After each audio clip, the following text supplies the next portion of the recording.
Olá, eu sou o Thiago Matheus. Esse vídeo está sendo realizado como parte do módulo ISHE, Covid-19 e Políticas Públicas, do curso de Administração Pública da UFPR Setor Litoral.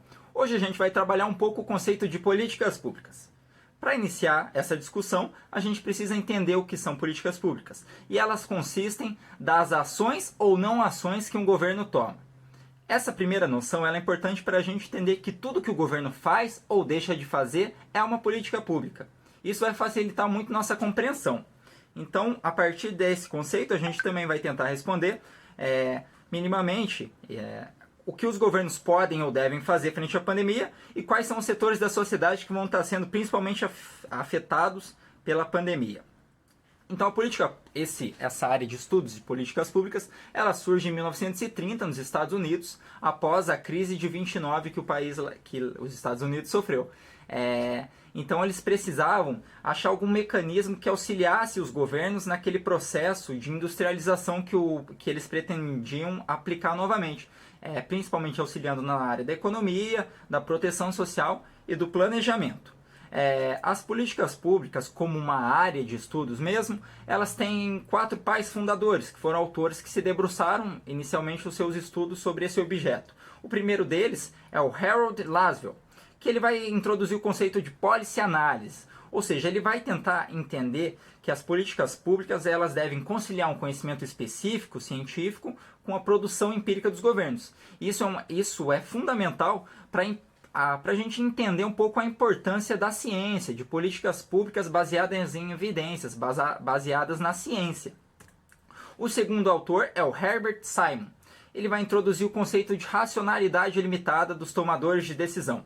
Isso significa que todo o agente público, tomador de decisões, os gestores públicos, administradores, os políticos, eles possuem uma racionalidade limitada, porque eles não têm uma compreensão ampla de todos os fatores que influenciam naquele processo. Então a política pública ela pode surgir como algo imperfeito, ela também guarda uma relação com o tempo, ou seja, um problema público de hoje não vai ser um problema público do final do processo de construção dessa política pública. O terceiro autor é o Charles Lyndon. Ele vai questionar um pouco essa abordagem racionalista e vai incorporar as relações de poder nesse jogo.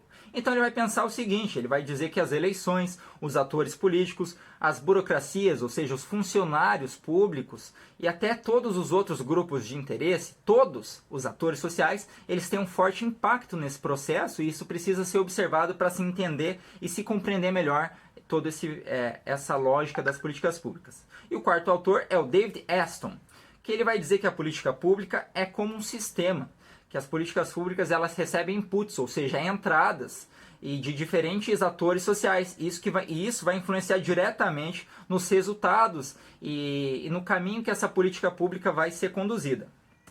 Bom, é importante a gente falar também que políticas públicas elas são um campo de estudos multidisciplinar, ou seja, diferentes áreas se debruçam a entender essa problemática. Isso vai desde a ciência política, sociologia, direito, economia, a própria administração pública, engenharia, enfim, existem diversas áreas que produzem conhecimento, produzem em cima dessa área. Eu gostaria também de citar 2 conceitos de autores brasileiros que são fundamentais para a gente entender um pouco essa discussão. O primeiro deles é da Celina Souza, que em 2016 falou, abre aspas, qualquer teoria da política pública precisa explicar as inter-relações entre Estado, política, economia e sociedade. E a segunda citação é do professor Leonardo Seck, que em 2016 falou, abre aspas, uma política pública é uma diretriz elaborada para enfrentar um problema público. Então, como apanhado fica, políticas públicas são ações do governo para resolver problemas públicos. E essas ações elas precisam compreender os diferentes atores que participam desse jogo. Bom, no Brasil, as políticas públicas elas começaram a ser trabalhadas a partir da década de 90. Onde existia um forte debate sobre as instituições e para trazer maior eficácia, maior efetividade para essas instituições. Então elas vão trabalhar sempre no âmbito das relações governamentais, nesse início, na década de 90, do próprio conceito de federalismo trazido pela Constituição de 88, a tripartição de poderes, os entes federativos, até as próprias burocracias. Então todo esse apanhado, esse léxico, esse universo vai estar dentro dessa discussão de políticas públicas. Bom, existe também uma noção que é muito importante para a gente falar quando se fala desse tema, que é o ciclo de políticas públicas.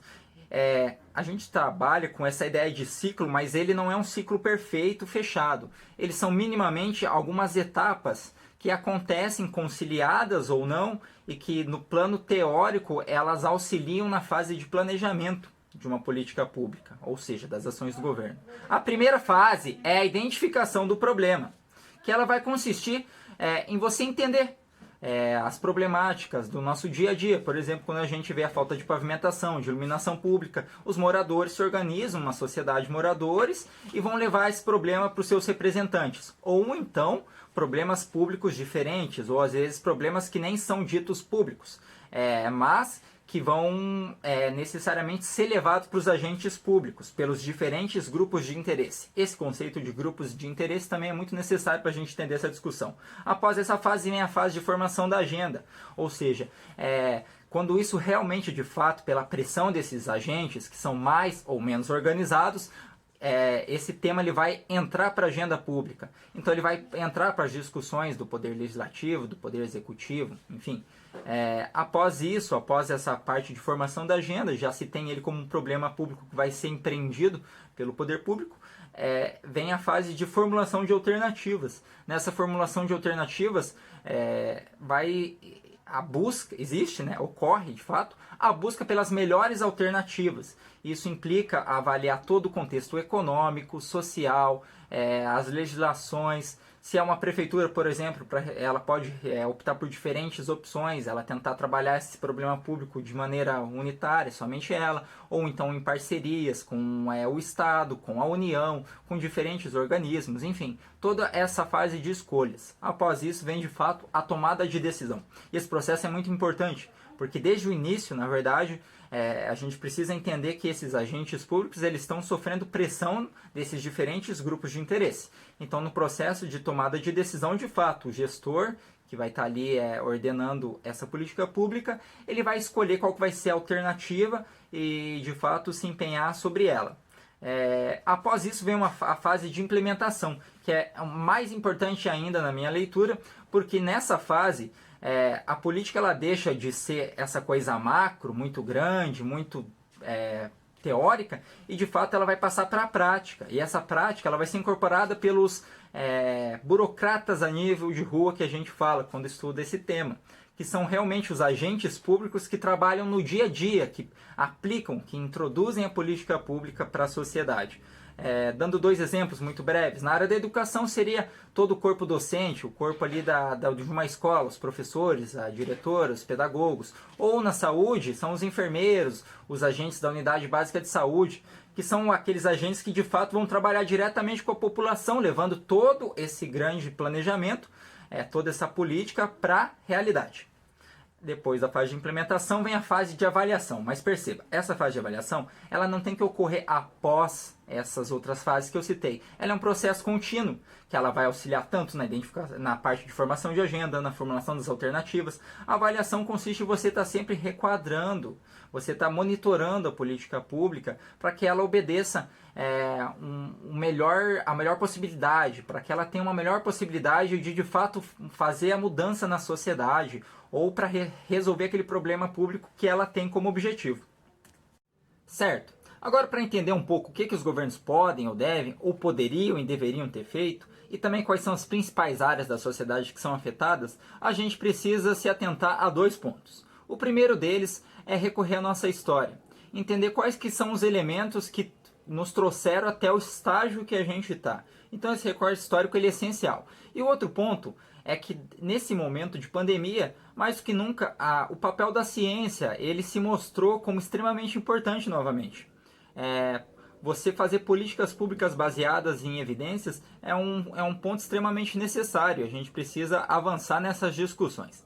Agora, quanto a essa parte histórica, eu destacaria, e não só histórica, digo também de você observar boas práticas mundo afora. Eu destacaria os estados de bem-estar social, que são welfare state. Ela é uma prática que consiste do pensamento que o Estado ele é um garantidor das mínimas necessidades do indivíduo desde seu nascimento até a sua morte.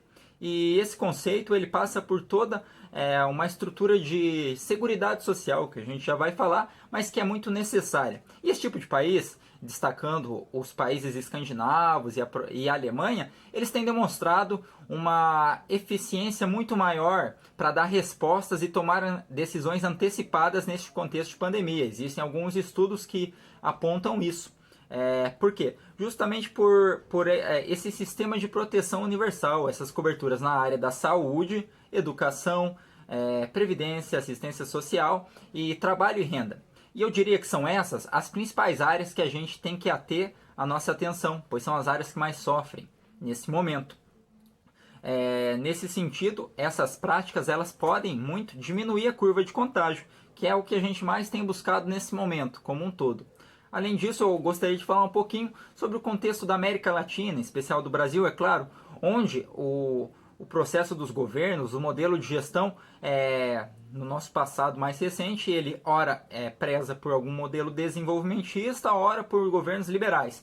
Isso implica dizer que ora a gente vai ter um governo que preza por um sistema de seguridade social, que preza em ser um ente regulador e dar uma centralidade às políticas públicas, às políticas sociais, e ora ele vai trabalhar para o enxugamento estatal. Então isso gera um descompasso, isso gera políticas de governo, políticas de gestão que são muito perigosas, porque os governos eles não estão preocupados em fazerem políticas de longo prazo, médio e longo prazo. Então a gente também precisa avançar em políticas de Estado, entender que o governo ele é um garantidor desses direitos mesmo, direitos que foram conquistados a duras percas e a duras lutas. Então todo esse processo de conquista de direitos ele não foi algo dado pelos tomadores de decisão, pelos governantes, não, foram conquistas de muitos anos de luta. Isso também tem que ficar evidenciado. Destacaria também o papel e a necessidade de fortalecimento cada vez mais do SUS, Sistema Único de Saúde, e do SUAS, o Sistema Único de Assistência Social, que são dois mecanismos que têm atuado como garantidores de uma certa estabilidade do nosso país nesse momento. Então é esse tipo de política que tem que ficar fortalecida e que tem que ser repensada ainda mais nesses momentos para que ela possa continuar e ampliar a sua atuação.